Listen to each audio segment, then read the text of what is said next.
Assalamualaikum warahmatullahi wabarakatuh. Selamat datang kembali di channel Seventube. Setelah berakhirnya bulan Rajab, kini kita sudah berada pada bulan Sya'ban 1445 Hijriah. Pada bulan yang menjadi penanda akan segera tibanya bulan Ramadan ini, ada banyak keutamaan dan peristiwa penting yang pernah terjadi dalam sejarah Islam. Meski begitu, karena keberadaannya diapit oleh dua bulan mulia, yaitu bulan Rajab dan bulan Ramadan, maka keutamaan di bulan Sya'ban sering dilupakan atau terabaikan, seperti sabda Rasulullah Shallallahu Alaihi Wasallam berikut, yang artinya, bulan Sya'ban adalah bulan yang biasa dilupakan orang karena letaknya antara bulan Rajab dengan bulan Ramadan.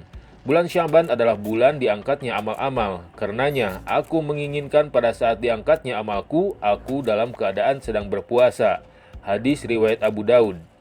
Imam Bukhari dan Muslim meriwayatkan pengakuan Aisyah bahwa Rasulullah Shallallahu Alaihi Wasallam tidak pernah berpuasa sunnah lebih banyak daripada ketika bulan Sya'ban. Riwayat ini kemudian mendasari kemuliaan bulan Sya'ban di antara bulan Rajab dan Ramadan. Pada bulan ini, sungguh Allah banyak sekali menurunkan kebaikan-kebaikan berupa syafaat atau pertolongan, maghfirah atau ampunan, dan idkun min azabin nar, pembebasan dari siksaan api neraka. Keistimewaan bulan ini juga terletak pada pertengahannya yang biasanya disebut sebagai nisfu Sya'ban. Istilah nisfu Sya'ban berarti hari atau malam pertengahan bulan Sya'ban atau tanggal 15 Sya'ban. Kaum muslimin meyakini bahwa pada malam ini dua malaikat pencatat amalan keseharian manusia, yakni Raqib dan Atid, menyerahkan catatan amalan manusia kepada Allah Subhanahu wa Ta'ala. Dan pada malam itu pula, buku catatan-catatan amal yang digunakan tiap tahun diganti dengan yang baru. Seperti telah disebutkan di awal, selain memiliki keutamaan, ada sejumlah peristiwa penting yang terjadi pada bulan Sya'ban. Setidaknya ada 3 peristiwa penting. Yang pertama, peralihan arah kiblat. Peralihan kiblat yang dimaksud adalah dari Masjidil Aqsa ke Masjidil Haram.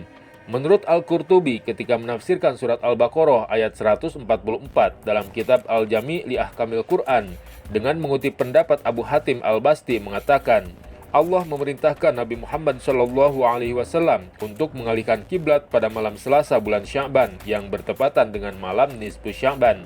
Peralihan kiblat ini merupakan suatu hal yang sangat ditunggu-tunggu oleh Nabi Muhammad Shallallahu Alaihi Wasallam. Bahkan disebutkan, Nabi Muhammad Shallallahu Alaihi Wasallam berdiri menghadap langit setiap hari, menunggu wahyu turun perihal peralihan kiblat itu seperti surat Al-Baqarah ayat 144 berikut yang artinya, sungguh kami melihat wajahmu kerap menengadah ke langit, maka sungguh kami akan memelingkanmu ke kiblat yang kamu sukai. Palingkanlah wajahmu ke arah Masjidil Haram.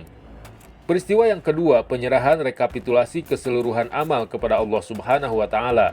Pada bulan ini, semua amal kita yang telah dicatat oleh malaikat diserahkan kepada Allah Subhanahu wa Ta'ala.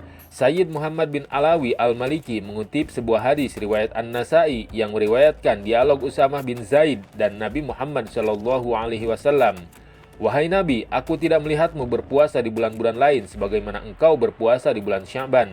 Kemudian Rasulullah Shallallahu Alaihi Wasallam menjawab, banyak manusia yang lalai di bulan Sya'ban. Pada bulan itu semua amal diserahkan kepada Allah Subhanahu wa Ta'ala, dan aku suka ketika amalku diserahkan kepada Allah, aku dalam keadaan puasa. Penyerahan amal yang dimaksud dalam hal ini adalah penyerahan seluruh rekapitulasi amal kita secara penuh. Meski menurut Sayyid Muhammad Alawi ada beberapa waktu tertentu yang menjadi waktu penyerahan amal kepada Allah selain bulan Sya'ban, yaitu setiap siang, malam, setiap pekan. Ada juga beberapa amal yang diserahkan langsung kepada Allah tanpa menunggu waktu-waktu tersebut, yaitu catatan amal sholat 5 waktu.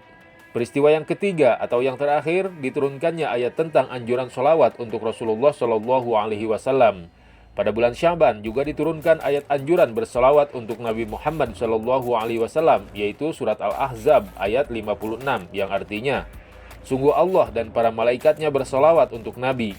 Hai orang-orang yang beriman, solawatlah kamu untuk Nabi dan ucapkanlah salam penghormatan kepadanya. Ibnu Abi Syai Al-Yamani mengatakan, bulan Sya'ban adalah bulan solawat, karena pada bulan itulah ayat tentang anjuran solawat diturunkan. Demikianlah penjelasan tentang keutamaan di bulan Sya'ban dan peristiwa penting yang pernah terjadi dalam sejarah Islam. Semoga kita dapat mengambil hikmahnya dan makin baik dalam mempersiapkan diri dalam menyambut bulan Ramadan.